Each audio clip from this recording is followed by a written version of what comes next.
And here is the Writer's Almanac for Sunday, March the 8th, 2020. It's the birthday of John Mcphee, born in Princeton, New Jersey in 1931, who has written about canoes, geology, tennis, nuclear energy, the Swiss Army, his own family tree, and many other subjects for The New Yorker magazine.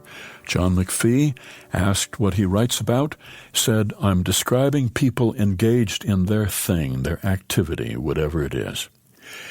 It was on this day, 1935, Thomas Wolfe's novel of Time and the River was published. When he turned it in to Scribner's, it was as long as Proust's In Remembrance of Things Past, and Wolfe's editor, Maxwell Perkins, convinced him that it should be edited down to one volume. It's the birthday of the man who, according to the Oxford English Dictionary, was the first to describe a piece of literature as postmodernist. That was Leslie Fiedler, born in Newark, 1917, best known for his book Love and Death in the American Novel, in which he said he believed that the great theme of American literature is the search for identity. He said Americans have no real identity. We're all uprooted people who come from elsewhere. He was one of the first American critics to argue in favor of popular culture and genre fiction.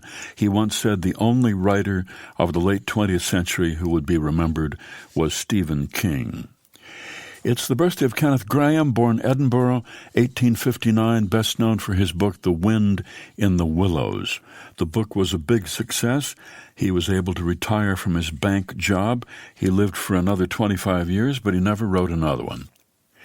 It's the birthday of the novelist Jeffery Eugenides, born in Grosse Pointe, Michigan, 1960, author of The Virgin Suicides and Middlesex, told by a hermaphrodite, raised as a girl who later lives as a man, written in both the third and the first person. Here's a poem for today by Faith Sheeran, The Meaning of Clean. I have been looking for the meaning of clean. Money is dirty, but wealthy people are clean. Women are dirty, but men are clean. Door handles are never clean because they have been touched 1,000,000 times by hands. Virgins and nuns are clean. Mountain air is clean. Babies are clean. Clean people are better than dirty people. Clean things sparkle. They are spotless, unsullied, unstained. Untidy people are lazy. If you clean a tub or an oven, you must get down on your hands and knees as if you were praying. Love is clean, but desire is dirty. Surgery requires a sterile field. If you have not been arrested, your record is clean. Stars are clean, and night is clean and cold. Swearing is dirty, and flies are dirty, and mice are so dirty they brought plagues on their backs.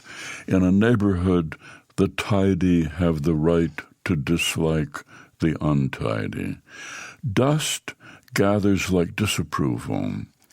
If you have quit a drink or a drug, you are clean. Sin is unclean, but baptism is cleansing. Your parents may ask you to clean your room. Janitors and maids make very little money because anyone can clean, but nobody wants to. Most houses are cleaned by women, though they themselves are unclean. If you don't wash your hands, you may catch an infection.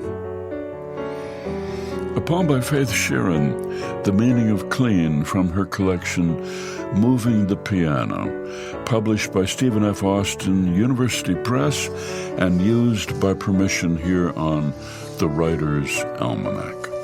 Funded by donations from listeners like you, now available on PRX for distribution by your local radio station. Be well, do good work, and keep in touch.